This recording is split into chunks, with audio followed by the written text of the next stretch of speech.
Okay, good afternoon and welcome back, everyone. I apologize for the late start. Having a few technical difficulties here. I can't seem to get my camera up, but I'm guessing that you guys can see me. If you can see me, please type yes into the chat window. Okay, all right, as long as you can see me, you can hear me, you can see my screen, that's the most important thing. So with that, thank you so much for joining us this afternoon. My name is Tony Zhang. I'm the Chief Strategist here at OptionsPlay. And here we're going to talk about a topic that many of you have requested, which are the rules around growing a small account using options. And it's so important for traders who are starting with a small account to follow a certain set of rules and certain strategies that are conducive to helping smaller accounts grow in a more sustainable and reliable way or more consistent way and preventing kind of blowups, if you will, in a small account. Now, if you happen to have a larger account, guess what? These rules still apply. They are just extremely, or they just become more important the smaller the account that you have. So we're going to go over everything in terms of the strategy around best practices and just the general requirements that you need to grow a small options account. So let's go ahead and get started. But before we do, what we're going to discuss here today is purely for education and demonstration purposes.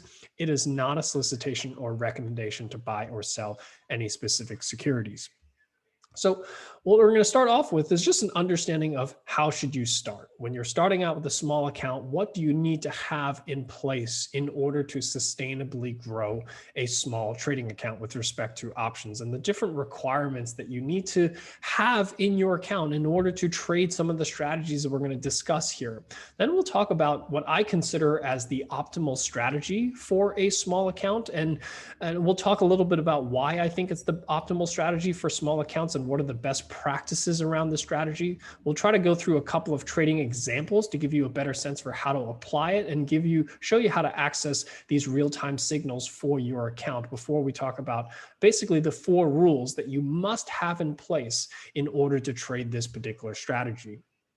Like I said, these rules are important for any investor, but it's extremely important for those of you that have small accounts where you have very little wiggle room to play with, and then showing you how to build your confidence. And this is kind of part 1, if you will, of what is going to be part of a 2-part series. Today is part 1. Next week, we're going to cover the second part, which is equally important in terms of helping you grow sustainably in a small account. So we're going to touch up on what we're going to discuss here next week about building your confidence and gaining consistency in your portfolio. But that's what we're going to go over here today. Before we get started, I just want to get a sense for how many of you are working with relatively small trading accounts under $10,000. Please type 1 into the chat window if you are working with a trading account under $10,000, and please type 2 into the chat window if you're working with an account over $10,000. Okay, so I see a lot of 2s, a lot of 1s, so a number of, I would say, smaller accounts and larger accounts. So like I said, the rules for regardless of what size account you have are the same.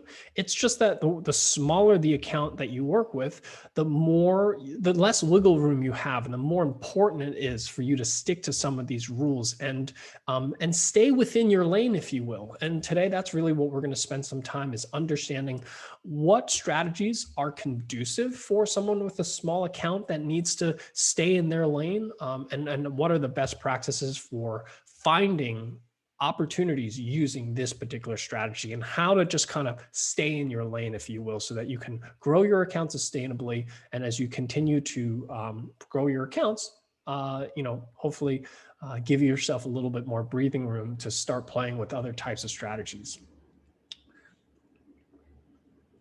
But the primary question that I want to help investors answer from today's session is, what strategies should I focus on to grow a small account sustainably using options? We all know there's a lot of different option strategies that you can trade, especially when you first start out with options. you learn about cover calls.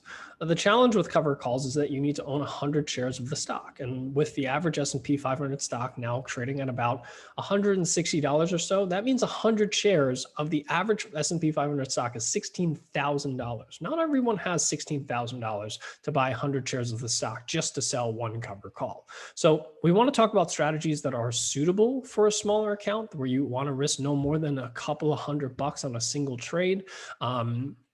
And how you can go about doing that. So my name is Tony Zhang. I'm the chief strategist here at OptionsPlay, and I want to share with you, my experiences working with clients with smaller accounts and how we've been able to develop strategies that allows them to trade fairly often, but at the same time risk relatively small amounts of capital so that you're not blowing up your account if the market has a bad month, if you will. So, and for those of you that don't know who I am, you can find more about the work that I do and the strategies that we typically use with respect to options on Fridays on CNBC on a show called Options Action every single 5:30 p.m. where between the three hosts, me, Michael, and Carter, we always lay out 3 trades every single week. So if you're getting started with trading or you're getting started with options, it's a great way to get some exposure to how you can trade the financial markets, everything from what you can trade to how you can trade it. We always discuss 3 different ideas, either a stock or an ETF. And we share with you how we would play those ideas using options. And the key here as to why we utilize options is to minimize risk. We always, at the end of the day, we all have ideas, we all have thoughts as to where the markets can go, but you're always going to be wrong on some of those ideas. And the best traders are the ones that are able to manage their risk when they're wrong so that they can survive to trade another day. And it's a big theme that we're going to talk about here. We're going to touch up on it today, but we're going to spend more time on that next week as to what it actually means to survive another day and why that's so important to continue as a trader.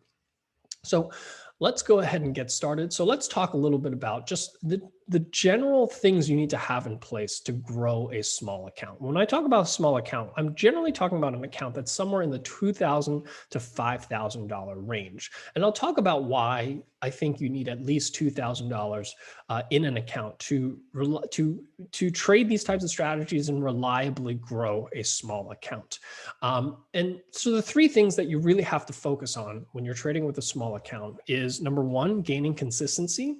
And the way to go about doing that is to trade strategies that are relatively simple and strategies that you can have repeatable steps. So what you need to do is you need to learn those steps and you need to learn how to repeat those steps day in and day out. So the simpler the strategies are, the more likely you're going to be able to repeat them. And that's really what we want to spend a little bit of time on today, is understanding what those steps are and what the rules are around those steps so that you can get more familiar with starting to repeat them.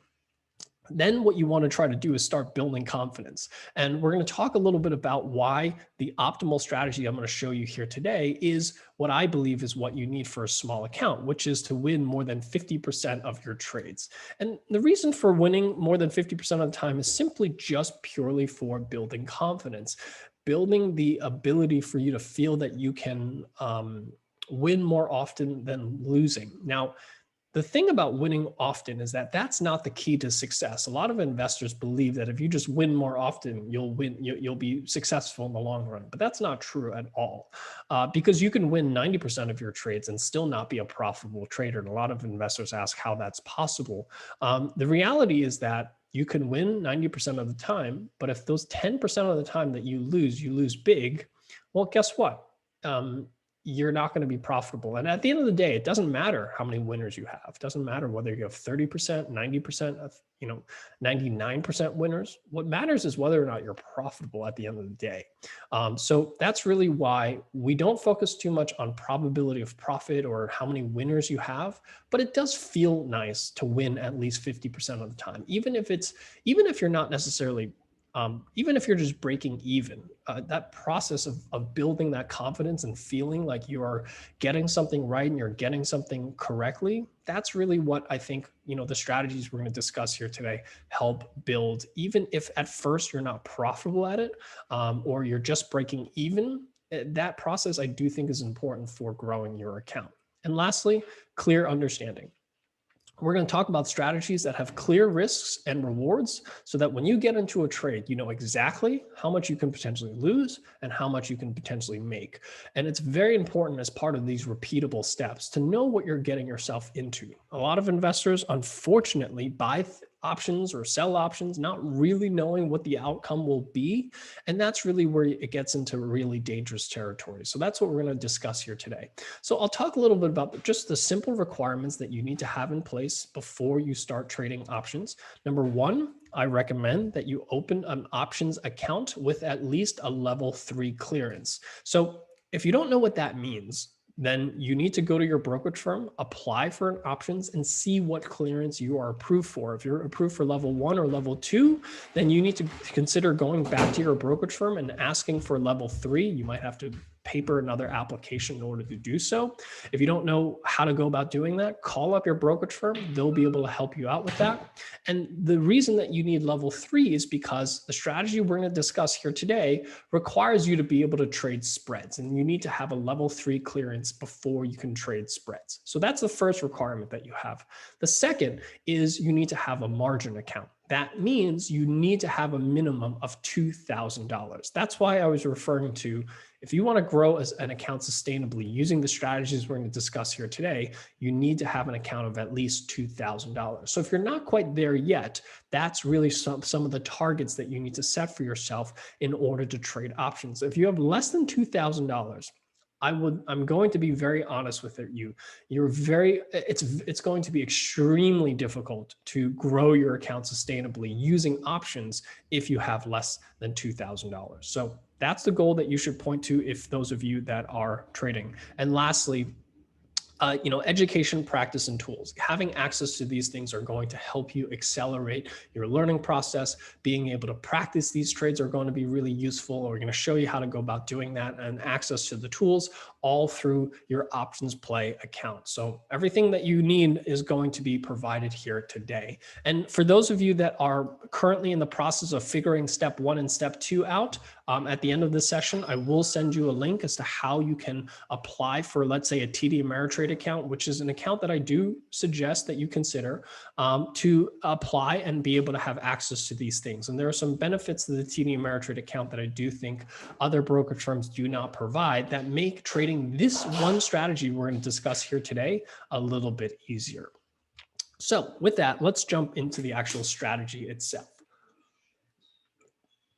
The strategy that we're going to discuss here today for trading is called a credit spread. And for those of you that are not familiar with the credit spread, we're going to discuss exactly what it is. So a credit spread is a strategy that's considered an income generating strategy for when you have a mild directional view on a stock or ETF.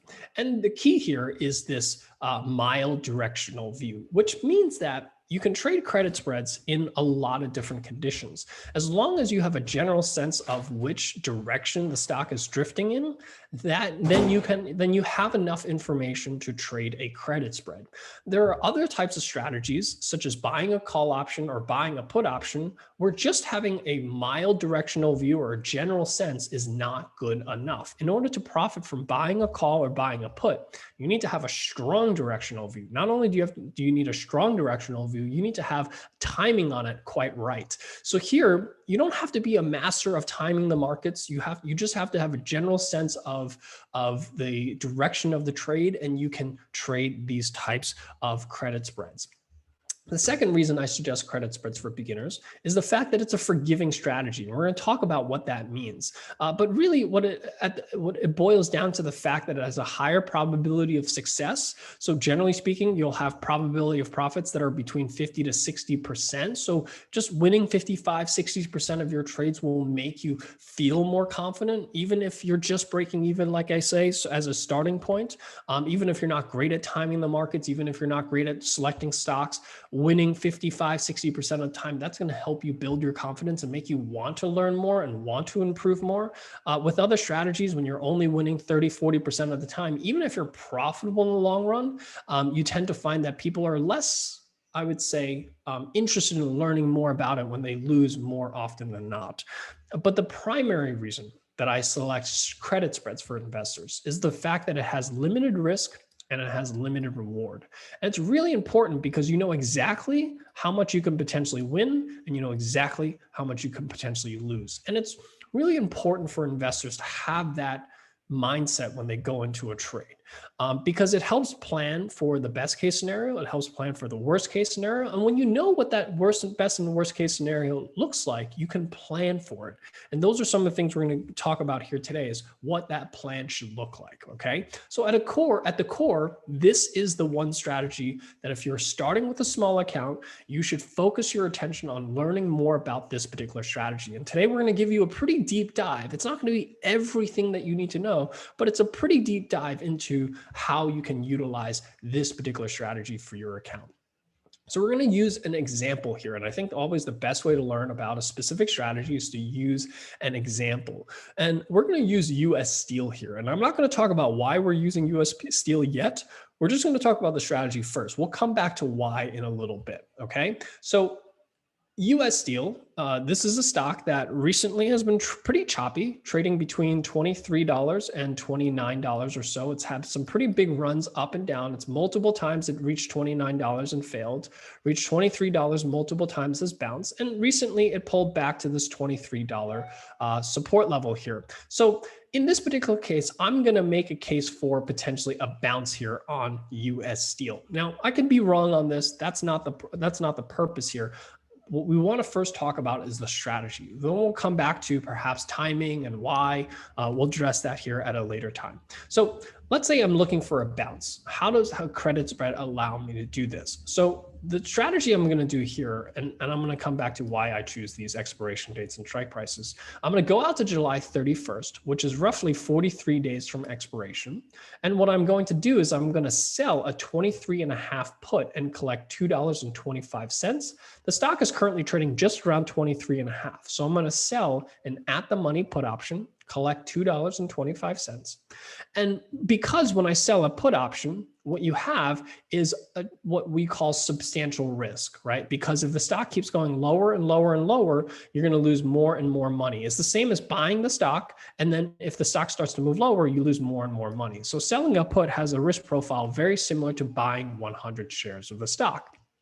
However, because we don't want to take on that risk, what if this stock continues to plummet, right? We don't want to take on that risk. So what we do is we buy a lower put option here. I'm buying a $20 put, paying 82 cents for it. So what I'm having is a net credit of $1.43, which is the difference between the credit that I receive on selling the 23.5 put and the 82 cents that I have to pay to buy the $20 put gives me a net credit of $1.43. Does that make sense, everyone? Please type 1 into the chat window if that makes sense to you.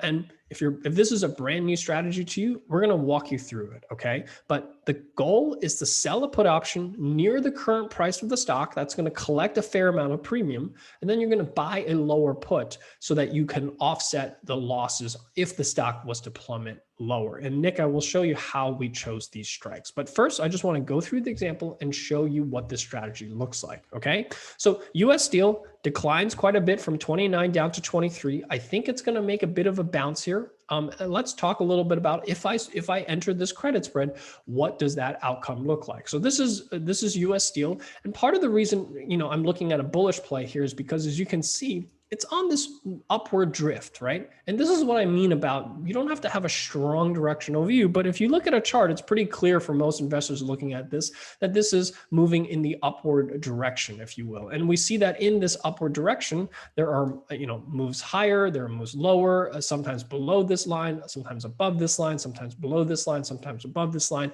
And right now we're near the below of that line. So basically my view is that it's going to kind of move in this general direction, right? That's why I'm selling this credit spread. But what I'm showing you here are 3 important lines.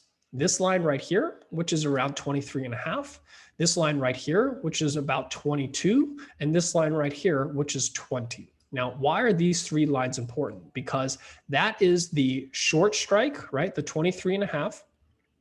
That's the strike price that I sold. That's the first line. The bottom line is the 20 strike because that's the strike that I bought.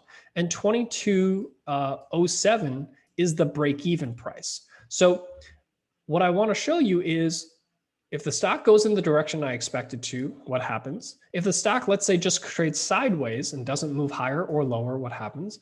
If the stock goes lower, what happens? Or if the stock goes substantially lower, what happens? So we can look at this kind of 5 different scenarios, right?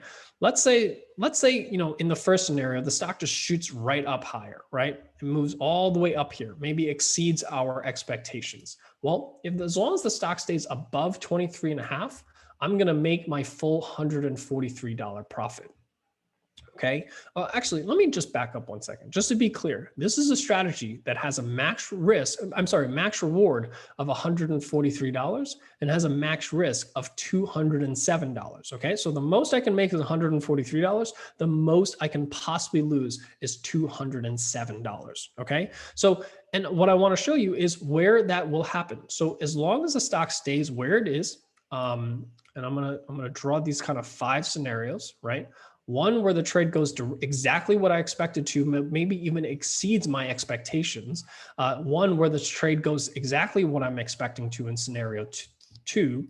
Let's say the stock just doesn't move higher or lower in scenario 3. The stock moves lower in scenario 4, and the stock moves substantially lower in scenario 5. So we're going to look at these 3 scenarios, right? Because I think it's going to move towards 2, but it could go 1, it could go 3, 4, or 5. So let's talk about how each one of these works. So as you can see, in a credit spread like this, as long as the stock stays above the upper strike price, which is 23.5, which is that's top line, I'm going to make a full $143 profit, which means is that what that means is that I'm going to make my full profit if the stock exceeds my expectation.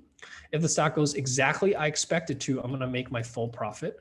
Even if the stock just moves sideways and it doesn't go in the direction that I expect it to, but it doesn't go any lower, guess what? I still make my full profit.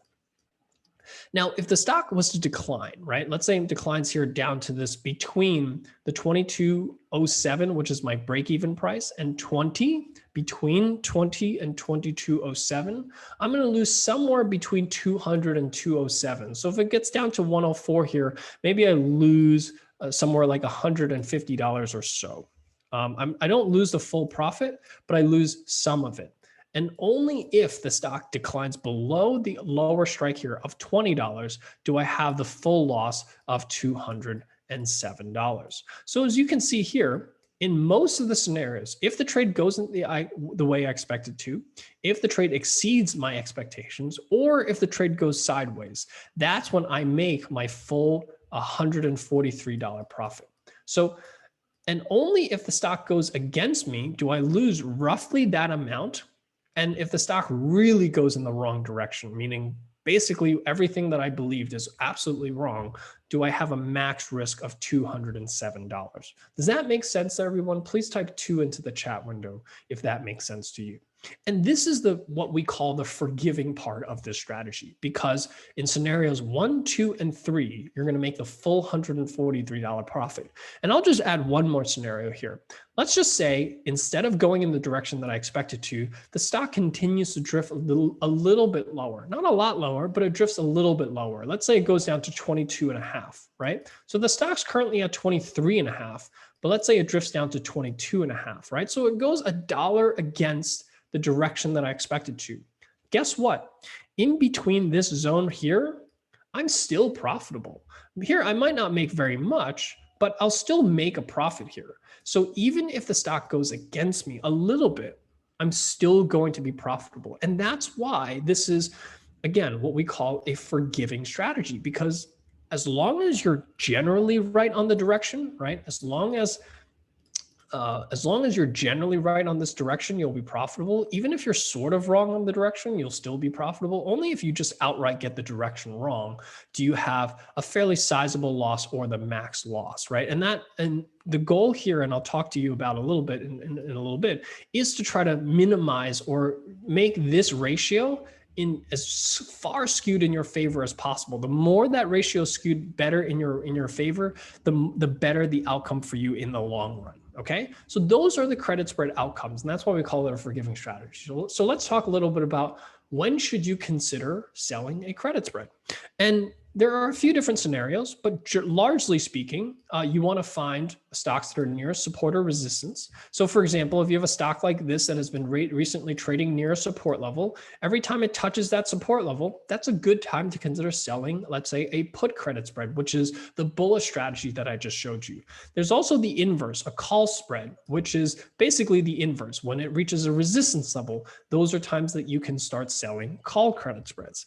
You can also use technical indicators to determine overbought, oversold, such as a stochastics indicator. Whenever it reaches an overbought indicator, those are indicators to create a put credit spread, like these bottoms. And then when it's near a top or oversold, those are overbought, those are opportunities to sell a call credit spread. And lastly, just another way that you can, it's all the same thing, but if you determine that a stock is trading within a range, then you can buy put spreads, sell put spreads near the bottom of the range, sell call spreads near the top of the range, and you can keep doing this over and over again as long as the stock stays within the range. Once it breaks outside of that range, then you move on to the next stock and you try to find another stock that's trading within a range. Does that make sense? Please type 3 into the chat window if that makes sense to you. And I know a question about how do you scan for this strategy. I'm going to show you how to scan for this particular strategy. So but the thing that you want to understand here is that it's generally best for a small directional move. You will still be profitable if you have a large directional move. But what you're going to find is that when you do have a large directional move, there are other strategies that will give you a higher return than this one. So we're not going to get into that, but it's just important to understand that this strategy is best when you have a mild directional view. And I'm not going to get too much into this, but generally speaking, a lot of investors, especially for those of you that have a bit more experience trading, who have been around and seen a lot more education, you may have learned that this type of strategy is best in a higher volatility environment. But I will show you in many cases that that is not necessarily a disqualifier for this strategy. There are plenty of stocks with relatively low implied volatility that can still have very strong outperformance in this particular strategy. What we're really looking for is more volatility skew. I'm not really going to get into that because this is more of a beginner's class. But for those of you that are interested in learning more, I can point you towards some of the education on that front. So there was a question before about how did I pick expiration dates and strike prices? Well, that comes down to thousands and thousands of back tests that we have done on this particular strategy, where we've tested out different expiration dates, different strike prices, and here are the optimal credit spread settings. And that is 45 days to expiration. That's why I chose the July 30th expiration, because that is roughly 43 days from expiration. And what we want to do is we want to sell a 50 delta or an at the money call or a put. So in this particular case, the 23.5 stock, we sold the first out of the money put, which is the 23.5 put. And then we bought back what is a 25 delta call or a put. So that out of the money strike price, the $20 strike price is the 25 delta. For those of you that don't know what delta is, but delta is really just an approximation of probability. So a 50 delta means there's a 50% chance that that put will expire worthless. And that's why the at the money strike price has roughly a 50 delta, because the current stock has about a 50% chance of either being above the $23 mark, 23.5 mark. So I'm sorry, this is 23.5. So the stock has roughly a 50% chance of being above it, or a 50% chance being below it. That's what we call 50 delta. Now, the reason the 20 strike price is a 25 delta is saying that there's a 25% chance that this stock will be below 20 bucks.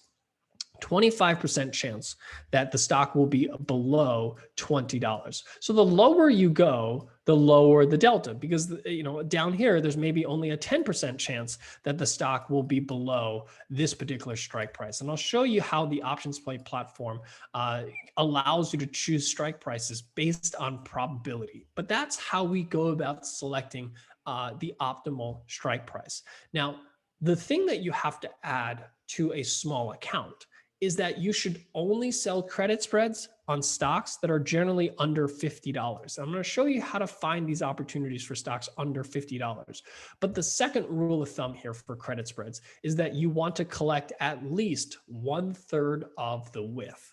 What is the width? The width is the distance between the two strikes. So the $20 strike and the $23 strike, 23 and a half strike, that means the distance between those those two strikes are $3.50. So what we want to collect is at least 1/3 of that. So $143 out of a $350 or $3.50 is roughly 40.8%. So that's greater than 1/3. 1/3 is 33%, right? So the goal here is to try to collect more than 1/3.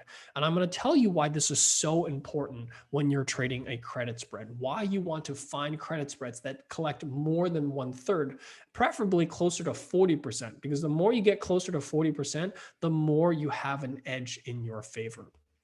So let's talk a little bit about credit spreads. Credit spreads are basically, like I said, you're selling an option and you're buying another option. And what you care about is the distance between these two strikes. So if I sell a $25 put and I buy a $20 put, the distance between these two strikes are $5. So if I collect 1/3 of it, which is $1.67, that's 33% of the width. Now, what you need to understand about vertical spreads, like a credit spread, is that whatever you collect in income, in this particular case, if I collect $1.67, the rest of this $5 will be my total risk. So if I collect $1.67, that's the most I can make.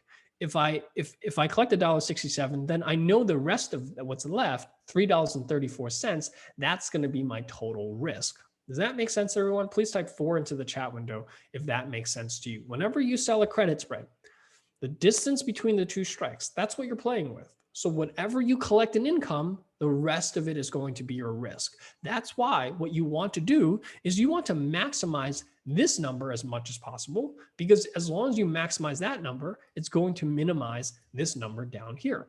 So when you collect 1/3 of the width, that means for every $1 you can potentially make on the strategy, you're going to be risking twice as much. That's why it's so important to collect 1/3 of the width, because if you collect less than 1/3 of the width, then you're going to be risking more than $2 for every $1 in potential reward. So when you have a 2-to-1 risk to reward ratio like this, what that means is that if you win 2 times a $1 and you lose another time where you lose $2 and you keep doing this over and over again, you basically break even every single time over the long run, right? Where if you win twice and you win and you lose once, you win twice and you lose once, you break even. So you need at least 67% of your trades to be winners just the break even with this particular strategy. So what you really want to do is to find strategies that look more like this, where for a $5 wide credit spread, so I sell the $25 put and I buy the $20 put, where I can collect closer to $2, so about 40% of the width, and because that's going to reduce my risk down to just 60% of the width. So when you have this, for every $1 in potential reward, I'm only risking $1.50. So this requires only 60% of my winners in order to break even. Because if I win 67% of my trades, I win $1 twice and I lose $1.50 on my next trade. I win $2 twice and I lose $1.50. In the long run, this is going to be a profitable proposition. And this is what you want to strive for when you're trading options. Does that make sense? Please type 5 into the chat window if that makes sense to you. Now, the question is, how do you find this, right? So yes, I think everyone conceptually understands that if I can maximize my income, that's going to minimize risk. That's going to improve my break even. That's going to improve my probability of success in the long run. But how do I find this? And that's where our credit spread opportunity report that OptionsPlay publishes every single hour is going to help you. Because what we do is we basically do all of the scanning for you. And I'm going to show you how the steps that we take. Number one, what we do is we take only very liquid optionable symbols, meaning you're never going to find anything on our credit spread report that you're going to have trouble getting in and out of the trade on. Because we've already filtered out about 95% of all optionable symbols that we deem as not somewhat liquid or not liquid at all, so that the results that you have are all typically very large cap stocks that usually trade hundreds, if not billions of dollars in notional value every single day. So if you're trying to trade a few $1,000s at a time, I can guarantee you that you will not have problems from a liquidity perspective to get in and out. That's number one. Number two, what we do is we select only credit spreads that collect a minimum of 33% of the vertical width. But most of the reports will actually show you ones that are substantially higher than 33% of the width. Many times we will typically find 40, 39, 38, 37. These are the ones that I typically spend most of my time on, are these at the top of the list. And lastly, what we not just scan for opportunities that have this edge in your favor, we also line up the directional view. So we have proprietary directional views on these types of plays, and we only scan for ones where the probability of success from a directional perspective are also in your favor.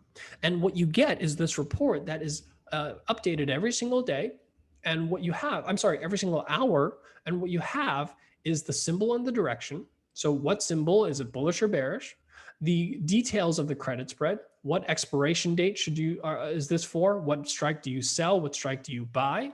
We also tell you the risk to reward of this particular strategy. Like I said, we always try to collect 1/3 of the width, but usually we can typically find ones closer to 40% of the width. For those of you that are a bit more advanced, we also have volatility and earnings. So you have IV rank to tell you which ones have higher implied volatilities versus others. We also tell you when the next earnings date is.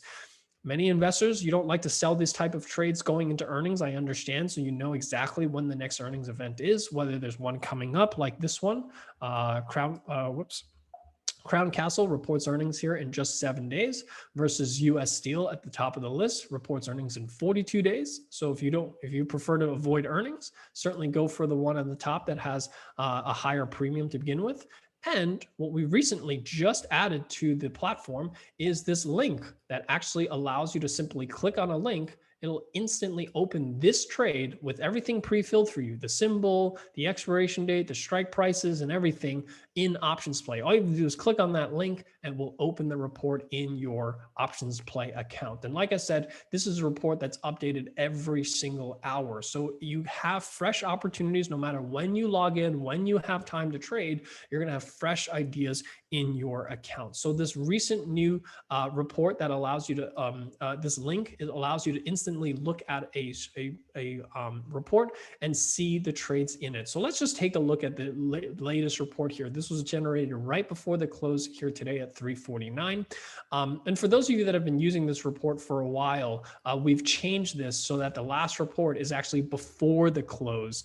This is so that the spreads that we are looking at on these are more reflective of what you can actually get filled at. We tend to find that sometimes spreads after the close or at the close are really wide and they kind of are distorted a little bit. So we change this so that you can see spreads that you can actually trade. So, you know, X, which is US Steel, the one I showed you before, it's still on this particular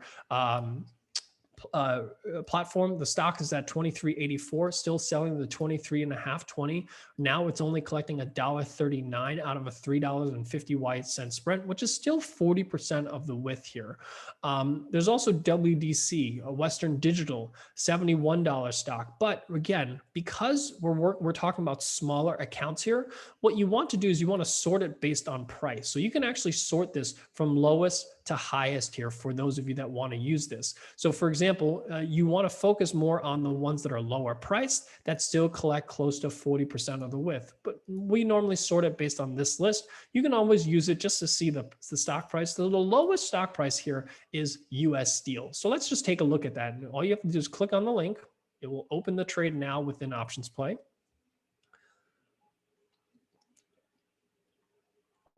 This makes it much easier for you guys to take a look at each trade. So currently this is collecting $1.41 for this $3.50 wide credit spread. So just to do a little math here, $1.41 on $3.50 is 40%, just about 40%, 40.28%. So this is a trade that will be profitable, and we can use our P&L simulator to see if the stock stays around where it is, 23.82, you're going to keep your $1.41 or $141 per contract. Even if the stock goes against you, let's say it moves $1 lower, right? And this is kind of the forgiving part of this strategy, right? Let me pull up this chart. As you can see, this is a chart that is clearly on a strong path upwards, right? Well, this is a stock that took a tumble here today. So it's down here around 23 and a half. So my view is that what if it bounces higher here, but it very well could break lower and continue moving lower. So you always want to make sure that if you're wrong on a trade, that you have limited risk. I cannot tell you how important that is to trading and your long-term success. A lot of investors think that long-term success in trading comes with winning, it comes in being profitable. It's not that, because I can tell you, you can be profitable all day long, but if you don't manage risk correctly, then the times that you're wrong is really going to be your downfall. Time and time again, traders are brought down not because they're bad at trading, but because trades that have gone bad cause them to make bad decisions, and they turn a small loser into a bigger loser until it blows a hole into their account. And many times we become what we call pot committed, where we trade a trade a little too large, it goes against us, and we're at this point where we feel that we cannot afford to lose this trade. So we make unfortunate decisions, is the best way I can put it, to try to salvage this trade. We throw good money after bad money, and sometimes it works, but there's always going to be some times when that happens where it doesn't work and you end up blowing a much, much larger hole in your portfolio than you actually intend to. Is that person a bad trader? No, it's just someone who got desperate with a bad trade and just made bad decisions. And that's what brings down traders. So with a credit spread like this, no matter what happens, right? Even if the stock goes to zero, right? Let's say the stock goes down all the way to $12, right? Which is clearly just an outright being completely wrong on the directional view of the stock. Let's say the stock drops down to $12. Well, the most you can lose is $209. If let's say you have a $5,000 account, you still have most of your account left to continue trading. It has nothing to do with whether you're a good trader or a bad trader. It's all about managing risk. Does that make sense, everyone? Please type 6 into the chat window if that makes sense to you. Okay. So this platform, OptionsPlay, allows you to find these opportunities, analyze the trades, know exactly what your max reward is, what your max profit is. And if you want, you can compare it against other strategies, right? You can compare it against the call option, compare it against the call vertical. I know some of you with small accounts like to buy these out of the money call options, short dated out of the money call options, right? So if you want to compare it to buying an out of the money call option and compare to, the potential returns, you can do that. And I always encourage investors, when you do comparisons, make sure you're making apples to apples comparison, right? As you can see here, and I'm not going to get into this too much, but the debit and credit spread risk exactly the same, $209. So whether you sold the credit spread or bought the debit spread, your max risk is $209. The difference is on the directional view. If the stock doesn't move, you're better off trading the credit spread. But if the stock does move in the direction that you expect it to, a lot of investors will, this is what I'm saying is you should not use IV rank as your only reason to sell a credit spread, because if you have the directional view, if you have strong conviction that this stock is going back to 30, well, guess what? You should be buying the debit spread. You should not sell the credit spread, because for the same amount of risk, you'll make $491 in profit versus only $141 of profit on a credit spread. But again, that's for another day. This is more of an introduction series to credit spreads, but this is just showing you the platform and showing you how you can utilize it to compare for those of you that are ready to trade other strategies and want to compare the strategy to other strategies to see where do you get the best return for your capital. So with that, let's go back to the 4 rules that you need to have in place if you're going to sell credit spreads. And you must follow these rules. If you don't follow these rules, you will stray, if you will, from helping you grow your accounts. So the first rule of thumb is to sell credit spreads that collect at least 1/3 of the width, right? Everything that we just discussed here before. And we have the tools here to help you find those trades, right? That's the easy part.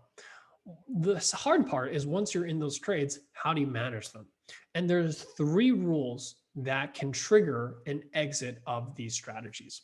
The 3 rules are: you either take profits when you've made 50% of the max gain, you cut your losses if you've reached 100% of the max gain, or if you've reached 21 days to expiration and you have not triggered either a stop loss or a take profit, it's also time to get out of the trade. So whichever one of these 3 rules triggers first, that is your decision.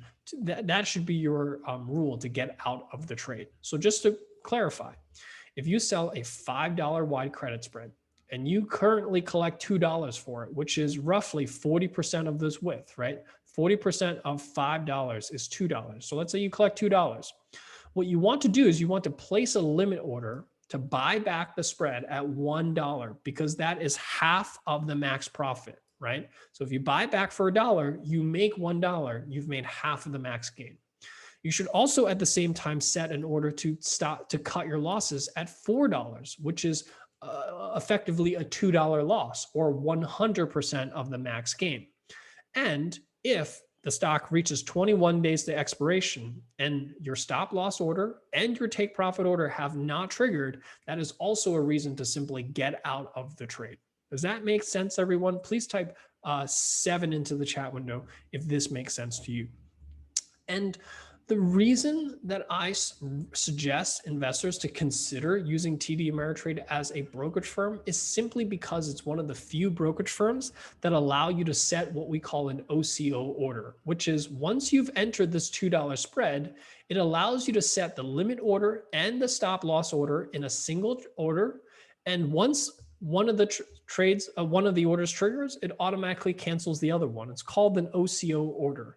And Thinkorswim is one of the few brokerage firms that allow you to sell a good till cancel OCO order on Thinkorswim, right? You can't do it on Tastyworks, unfortunately. So this is one of the reasons why I trade at TD Ameritrade. You know, as much as I love trading, I don't have time to sit in front of my computer all day long looking at my my orders. And I'm not saying there aren't other brokerage firms that offer this, right? But I trade at TD Ameritrade. That's the one that I'm familiar with. There are plenty of other brokerage firms that may offer this order as well.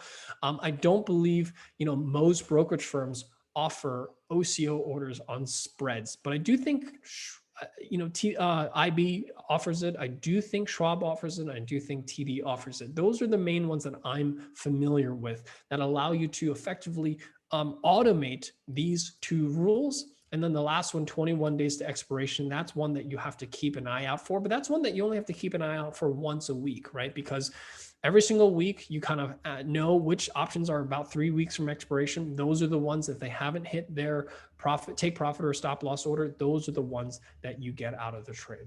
So I'm going to touch up on something that we're going to spend a lot more time here next week on, which is how do you then start building your confidence in the long run?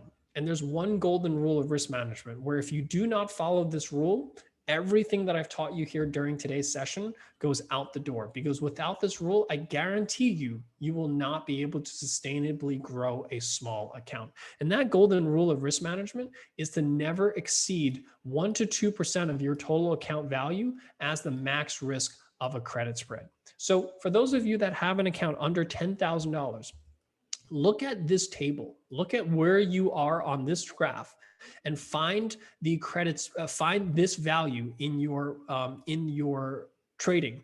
And what you need to do is make sure that you try to stick to this value. Now, I know that these values are going to be very difficult to find trades where the max risk is just $70. So I do find that for smaller accounts, as you get closer to the $2,000 level, you do sometimes have to expand out to 3 to 4%, just because it's hard to find strategies. So if let's say you have a $3,500 account, occasionally you may have to step out to this 3 to 4%, but the goal is to get you as close to 2% as possible. If you can't get to 2%, you should not exceed more than 3 to 4%. We're going to talk about this next week as to why this is so important. The second rule of thumb that you need to have in place is you should never have more than 5 open trades at once. If you have more than 5 open trades at once, you're exposing too large of a portion of your portfolio at once. Because a lot of times if you have 5 open positions all at once and you have a bad month where the market takes a dump, guess what? You've now exposed 15, 20% of your total portfolio. Now, you can still come back from that, but it's tough to come back from that. So don't have more than 4 to 5 open trades at once. Each one should never exceed more than 1 to 2% of your account, and do not roll a losing position. I can't tell you enough how many questions I get every single day from investors saying, I have a losing position. How do I fix it? Don't fix it. Let it go. move on to the next trade. There is better use for your capital than to roll it into a losing trade and hoping to make your money back. Close out your losers, move on to the next trade. We'll talk next week as to why that's so important. And also think long term. And when I mean by think long term is, don't think about winners and losers, because if you think about winners and losers, that's thinking too short term. Think about the long term. You're going to make hundreds of trades in your career. Having one loser here, one loser there, one winner here, one winner there, that's going to be inconsequential in the long run. Focus on the long run. Focus on what's going to give you profitable results in the long run. That is the way that you need to start thinking if you want to grow your account and build your confidence in trading. So just a quick summary. You want to trade simple and you want to trade small. One of the ways to do that is to start with credit spreads that are simple to understand. You know exactly how much you can risk, how much you can lose. Make sure you stick to the 2% rule.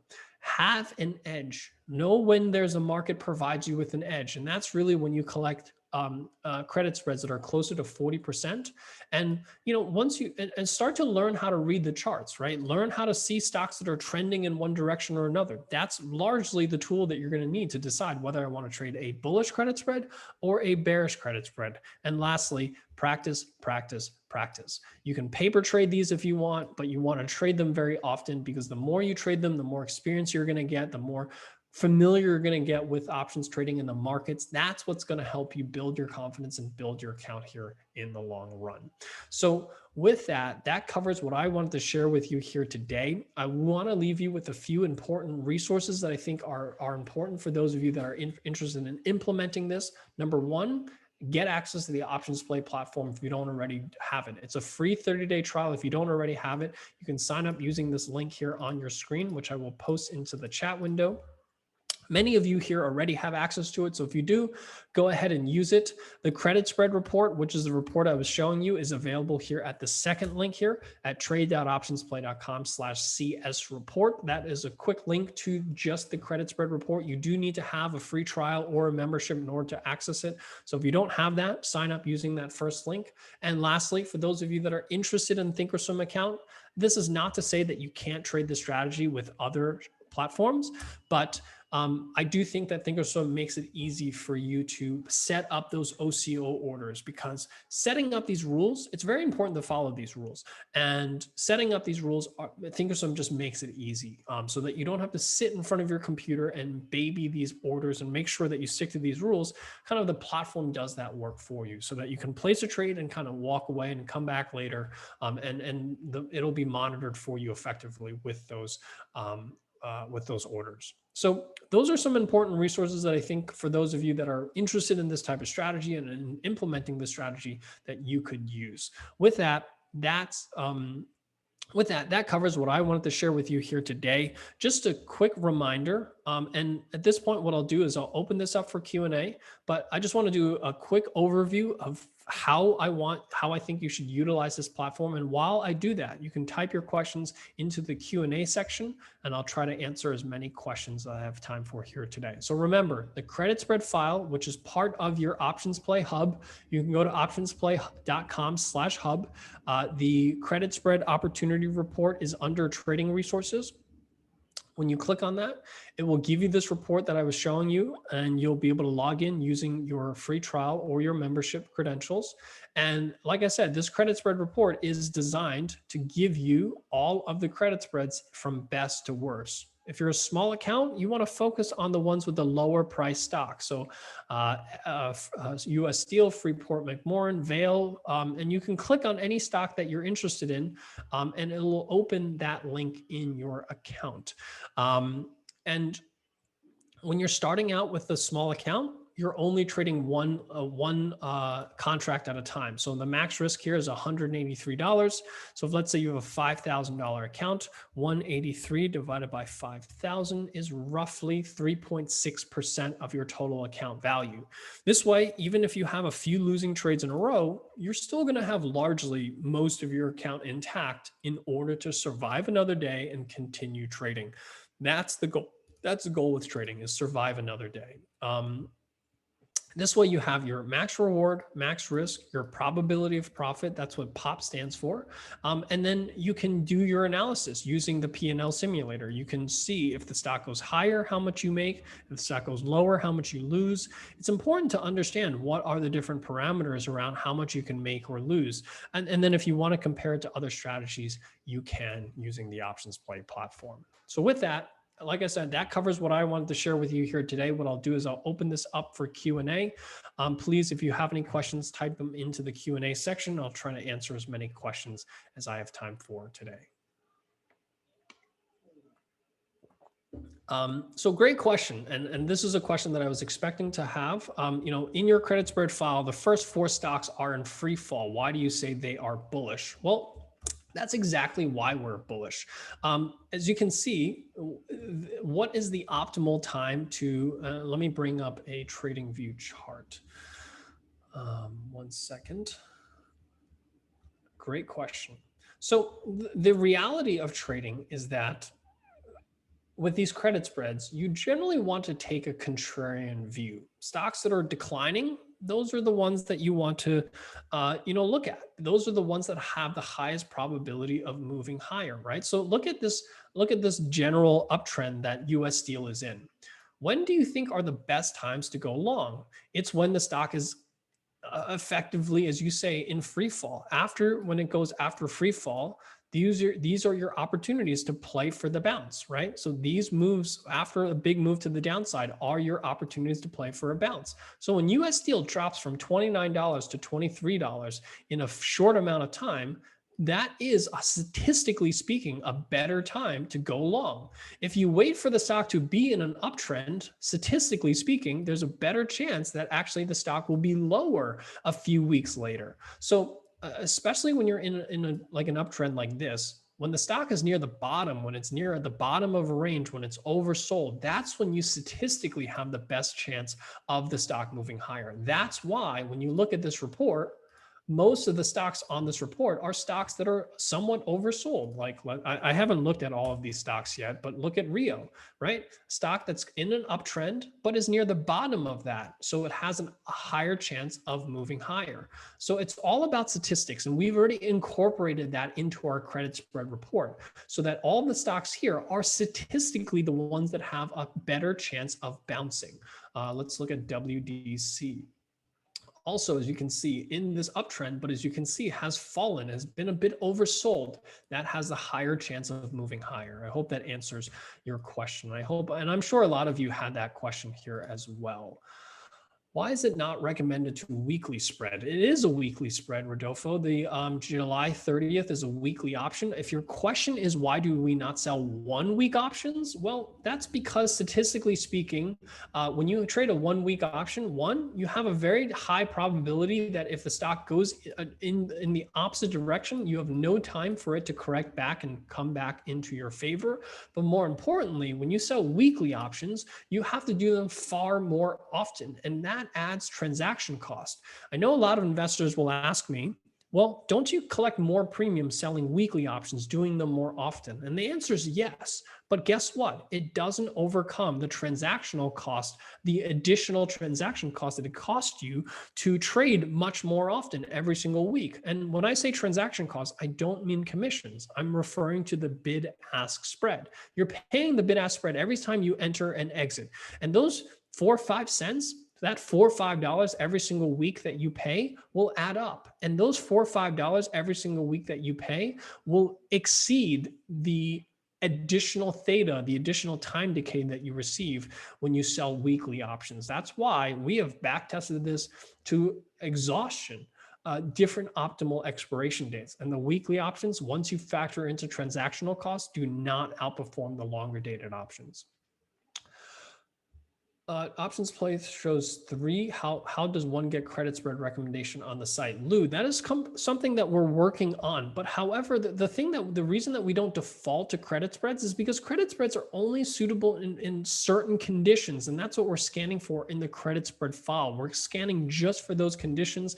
And they're also not suitable for all environments. So for now, the best opportunity to find credit spreads is using the credit spread report. Fernando saying, do you watch OI or volume when opening the trade? Sometimes a weekly contract matching the 45 days to expiration have very little open OI. Well, Fernando, anything that's newly listed and 45-day weekly options are effectively only listed for a few days long. They're all going to have naturally very little OI. Here's the thing about modern market making, and this is something I'll you know what, I'm going to do a whole separate video just on this alone, but I tend to find that a lot of investors seem to have a misconception about volume and OI and think and open interest, believing that something with low volume or low open interest means that there's no liquidity. The reality is that any stock that I'm showing you on this screen trades typically hundreds of millions of dollars a day. Liquidity is not a problem for retail traders. If liquidity is a problem for retail traders, then institutional traders are absolutely screwed. And I can tell you for a fact that liquidity is not something that you as a retail trader ever have to worry about, because unless you're trying to transact hundreds of millions of dollars in a single clip, liquidity is just not something you have to worry about. So hopefully that puts that to bed, but I will do a whole separate webinar just to show you how market making works and why you as a trader do not need to worry about open interest, because that has nothing to do with liquidity. Maybe 40 years ago, open interest had something to do with it, but in the days of electronic market making, open interest has nothing to do with liquidity. Why don't we sell a $22 put or $20 put? Would that be a sure win? And again, this goes back to this concept of sure wins. First of all, there's no such thing as a sure win. If there was a sure win, everyone would trade it. But Kavork is asking, why don't we trade something like this? Why don't we trade the 22-21 here? You have a higher probability of profit. The reason for it really comes down to the fact that you're collecting less premium for the same amount of risk. And here I'm only collecting $74 versus $141. I'm doubling the potential reward. And what I'm basically saying here is that when I collect $1.41, I have a 56% chance of winning. If I have a higher probability of profit, a 62% probability of profit, but I accept half of the reward, guess what? That's going to be a less rewarding trade for you in the long run. This is what I mean about stop thinking about the short run. I see too many investors focus on the short run. They think, oh, if I just make more profit, if I just have a higher probability of profit, I'll be better in the long run. That's short-sightedness that's going to cost you returns in the long run. You're basically saying, I want higher probability of profit. But guess what? The higher probability of profit comes at a cost of half of the reward. So I'll give you, this is the market makers making money here effectively. It's investors saying, I'll take an extra 5% chance, 10% chance of winning in exchange for half the potential reward. That is going to cost you in the long run. Okay. So I hope that makes sense to you. I see too many investors do this, make this mistake. They say, oh, I want to trade something with a higher probability of profit because they think that's going to benefit them in the long run. You're actually screwing yourself over in the long run because you're taking half of the potential reward for roughly the same amount of risk.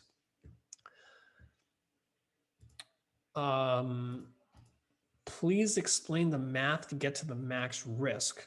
The math is really simple. The distance between the two strikes, so the distance between 20 and 22 is $2 minus the 74 cents that you collect. So the rest of it, $1.26, that's your max risk.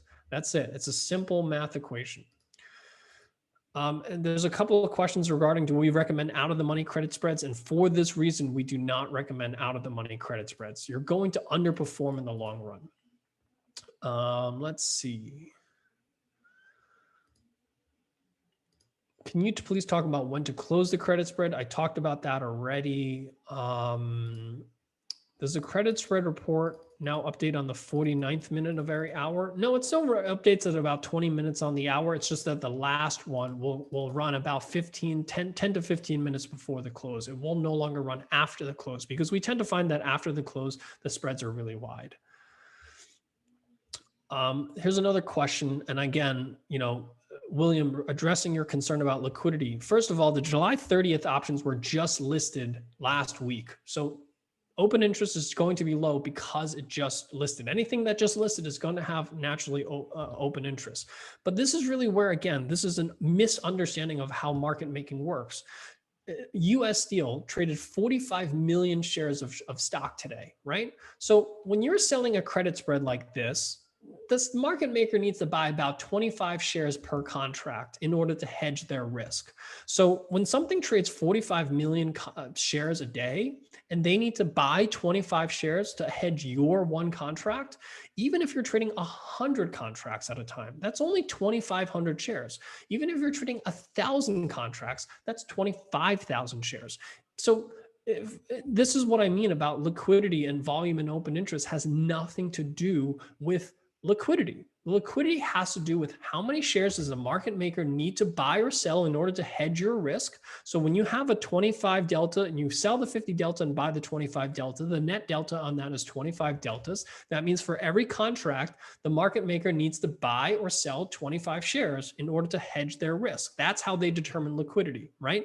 So it all comes down to how easily can I buy or sell 25 shares of this particular stock. So the reason that we have US Steel on this particular list is because we know even if you're trying to trade 100 contracts, 1,000 contracts, 10,000 contracts, the market maker will have no problem buying or selling that amount of stock. So liquidity is not an issue. So as a retail investor, when you're trading 5 contracts, 10 contracts, even 100 contracts, you will never, ever, ever come close to using up the liquidity of the markets. And that's just the reality of trading. So I mean, and I preach this every single week, right? And I will continue to preach this every single week. And I will do a separate video just on this alone. But I cannot express enough to retail investors how much you do not need to be concerned about liquidity, because if your orders don't get filled, it's not because there's not enough liquidity. It's because you're asking for something for a better price than what the market is willing to pay, right? That's like saying Apple is currently trading at $400, but you want to buy it for $399. No one's going to sell it to you for $399. It doesn't matter how liquid Apple is. No one's going to sell you a share for less than what it's worth. So if your order is sitting there, it's not because there's not enough liquidity. It's because you're asking to be filled at a price that's better than fair value. So you have to adjust your price. And with anything like the stocks that are in the liquidity in the credit spread file, you usually don't have to move more than a few pennies off the midpoint to be at a fair value, if you will, that a market maker is willing to transact with. So again, liquidity is not the problem. It's the fact that you're trying to pay for something below the market value or sell something above the market value. No one's going to do that, right? Because that's effectively throwing money out the door. And no one's going to throw free money out the door. So that's why your orders are not getting filled. It has nothing to do with liquidity. I hope that makes sense to everyone. Please type 1 into the chat window if that makes sense to you. And like I said, I've been saying this every single week, and I will continue to say it until probably the day I die, but I will do a separate video on that alone, just to give you a little bit more understanding as to how the other side of the trade provides the liquidity to you. And you will see that liquidity is not the problem for most of your trades, especially for those of you that are concerned about getting into a trade. You know, it's not like there needs to be someone else on the other side of the trade. That's just not how market making works anymore.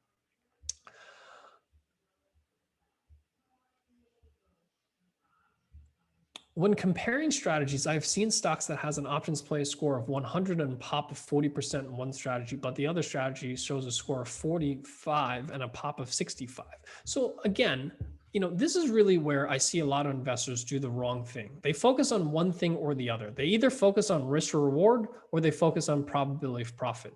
In reality, these two things are they're inverse of each other. Something a high probability will have poor risk reward. Something with poor risk reward will have great probabilities.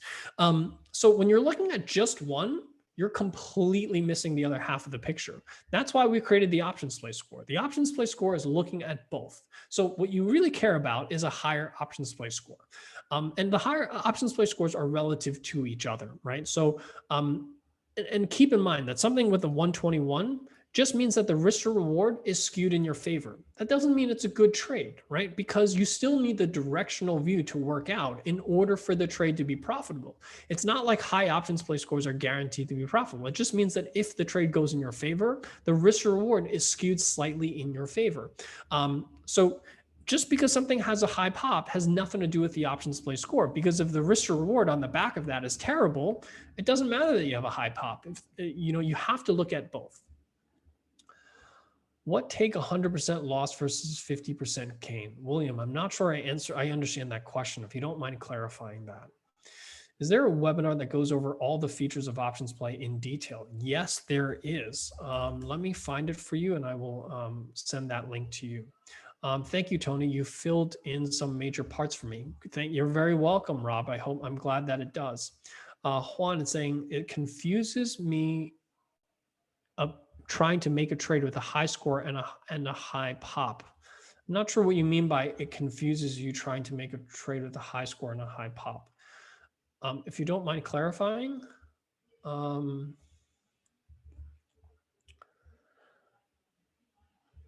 What about credit spreads over earnings? So for those of you that follow me on CNBC on Fridays, you know that I actually sell a fair amount of credit spreads going into earnings. It's actually, in my opinion, a great time to sell earnings if you have a strong directional view.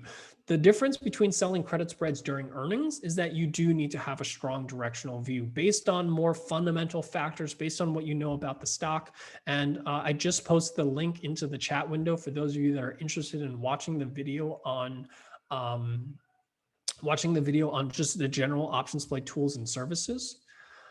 How do I find good stocks under $50 to sell credit spreads? Well, that's exactly what our credit spread opportunity report does, is if you can filter it based on the price of the stock. So US Steel, FCX, Vail, GDXJ, Crown Castle, Carnival Cruise, Barrick Gold, AT&T, Gap, so these are all the stocks that based on this particular column are below $50 that you can sell credit spreads on. Our report makes it really easy for you to find these opportunities for small accounts.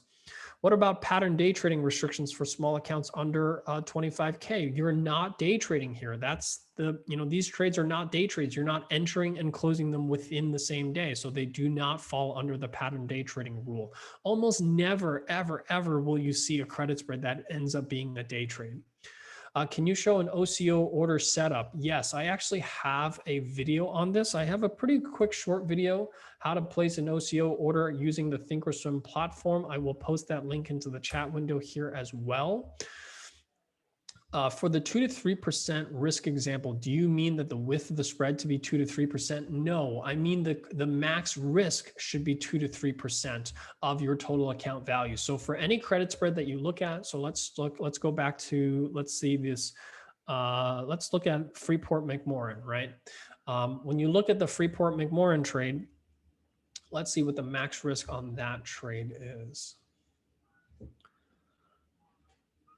The max risk on Freeport McMoran is $255. That number should be no more than 2 to 3% of your total account value.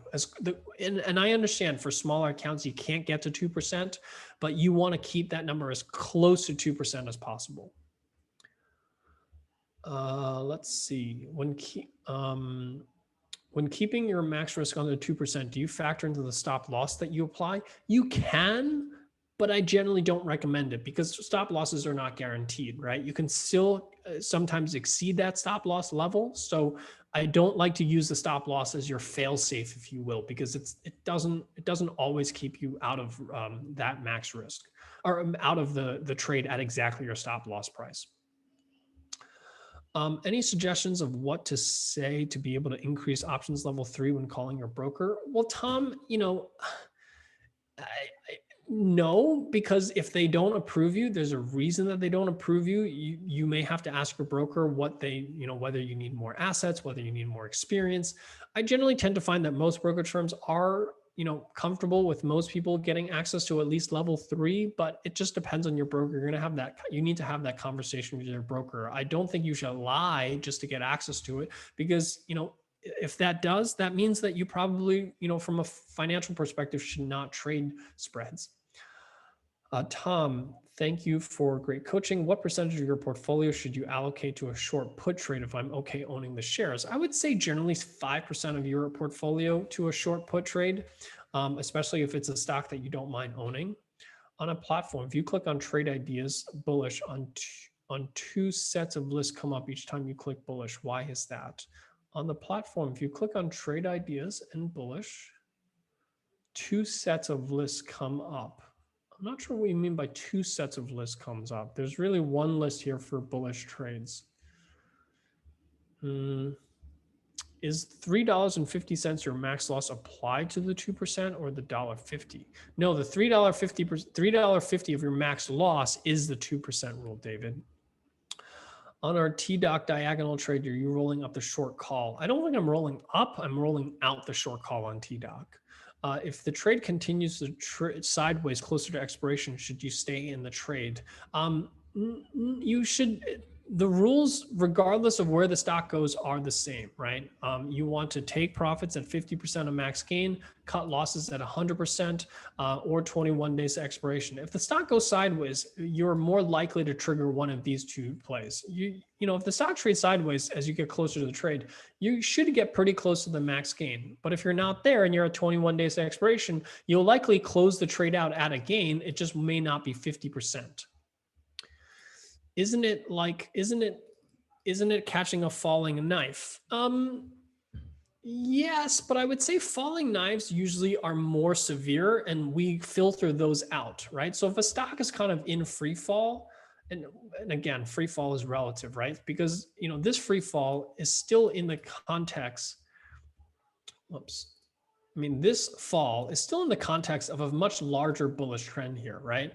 That's very different than, I don't know, something like this, right? Which is just clearly in a downtrend. So we do make a distinction between something that's trading like this versus something trading like what I'm showing you here before, right? So FCX, right? Big move to the downside, but still in the context of a much larger, broader move to the upside. And the more extreme the move here to the upside, the higher probability you get that snap back higher. But again, that doesn't guarantee you from this stock not moving any lower, but that's why we trade limited risk strategies, because occasionally you do have stocks that just free fall. But the reality is that the most you can lose is that max amount. Doesn't matter if the stock continues to go down to 0, you have limited risk. And that's the goal here, is to limit your risk. Does Thinkorswim allow credit spreads in an IRA account? Yes, it does. I cannot find a broker that trades XND. I've looked into Webull, Schwab, and Thinkorswim. I guarantee you can trade it at Schwab, and I guarantee you can trade it at Thinkorswim, because I've traded it at both. I know for a fact that you cannot trade credits XND at Webull, though, at the moment. The 1-1 -5 loss win loss frame rate is a 57% win rate. Isn't this compromised if exiting a 50% profit or loss at 100% max gain? CC, not exactly, because first of all, most of the time you will actually exceed the take profit level here, and it comes out to the fact that you will actually reach that 50% max gain far more often than you will have to have a stop loss. You will have because the take profit level is twice closer, you will see that you will actually be able to take profit closer to 2/3 of the time, and the 2/3 of the time. When you're more than 2/3 of the time, especially if you're able to leverage a directional view on top of that. Will you get a recording of this later in the email? Yes, we will send you a recording of the email. What do you consider high IV rank? Usually above 30% is high, but I will say things really got distorted by the pandemic in terms of how high implied volatility got. And I don't think we'll ever get close to that in over the next period of time. And even though we're past the peak of March of last year, we're still talking about very elevated implied volatilities throughout, this time of year. Things are just starting to normalize a little bit as we get closer and closer to August, September, October. At that point, then 30 to 50% is considered high. If the 20-day moving average crosses the 50-day in the downward direction, how would you interpret that? Well, in the more classic sense, when the 20-day moving average crosses below the 50, that is a bearish sign. But, moving averages are known to be late, right? So it's a bearish sign But in my opinion, if you back test that strategy, it's not a very good strategy. It's certainly not a very good shorting strategy. Can I access the platform through my regular OptionsPlay login? Yes, Stephanie, you can. After getting into a trade using credit spread ideas after a few days, if the stock was removed from the list or moved down the list, we need to keep monitoring this list every day for our open position. Just to be clear, you do, once you enter a position, this spreadsheet doesn't mean anything to you anymore. You follow the rules based on this. It doesn't matter what the spreadsheet says. Once you're in a trade, you follow these rules. That's it. You don't look at the spreadsheet again. You don't care about if it becomes on that spreadsheet again. That doesn't matter. What matters is once you're in a trade, you have to follow these rules. When selling an option, is it possible that the buyer may exercise, and what does that mean for the seller? The answer is yes. When you sell an option, someone could exercise that option early, but that's why we have these rules. If you follow these 3 rules, I would imagine that out of 1,000 trades, you would probably have no more than 1 early assignment. These rules are in place to help avoid early assignment. So it's possible, but very, very, very unlikely. How far from the midpoint price should you ever veer in order to get into a trade? So on trades like this, meaning anything that you find in our credit spread file, which already pass all of our liquidity filters, I generally find that you usually don't have to go more than 2 to 5 cents off the midpoint in order to get filled. So for example, if you're selling, let's see.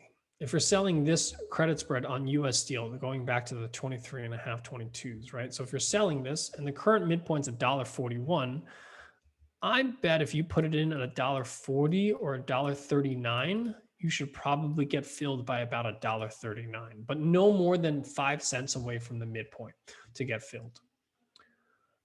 Where do you find delta? So on the strike dropdown, as you can see, there are 3 numbers. You have the strike price, the premium, and the delta. So you can use this to select your strike price using the deltas, using the strike price dropdown. What environment is suitable for credit spreads? Oversold stocks are the best environment for, overbought or oversold are best environments for credit spreads. Oversold's even better than overbought. Using right tools and rules, what can one expect for an annual return? So Michael, I mean, you see our credit spread, our daily play reports, which are about 80% of them are credit spreads, and the average return on capital of on those are about 20%.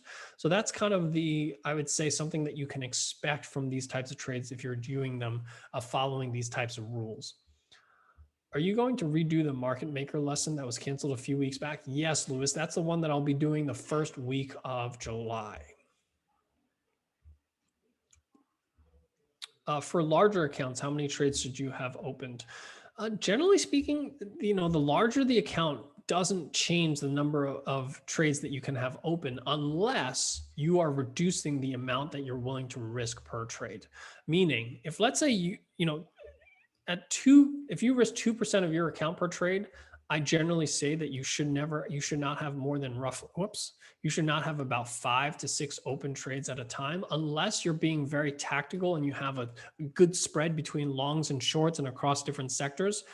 But the flexibility that you have with a larger account is that you can trade 1% of your account and if that's the case, then you can trade potentially 10 to 12 open accounts, open trades. And if you want to go further down, right, if you have a very large account, then you can risk half a percent of your account per trade. You can increase the number of trades that way with a larger account, but that's only feasible if you move down the percentage per trade list. If you stick to 2%, then that's the rule, 5 to 6 open trades at a time. How do you calculate POP? Well, Jeffrey, that's going to require a bit of a calculus lesson in order to do so, but we're really, building a binomial tree based on implied volatilities to project out into the future. What is the probability of the stock at a certain price in the future?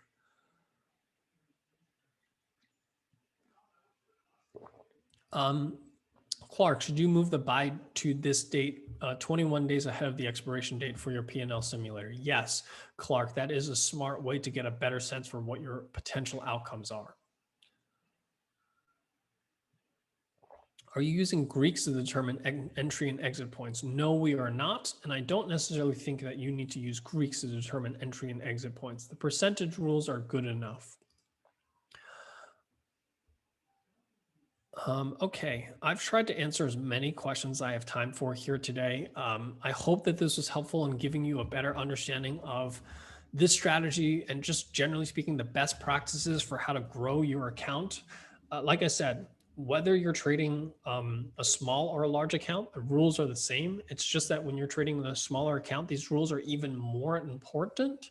Like I said, this is the first part of a two-part series. Next week, we're going to really get into this part, how to grow your account sustainably from a risk management perspective. And arguably, everything you learned here today, if you don't follow what we're going to talk about next week, all of this goes out the door, because I guarantee you, if you don't follow these types of rules, at some point in the next year, 2 years, you're going to blow up your account.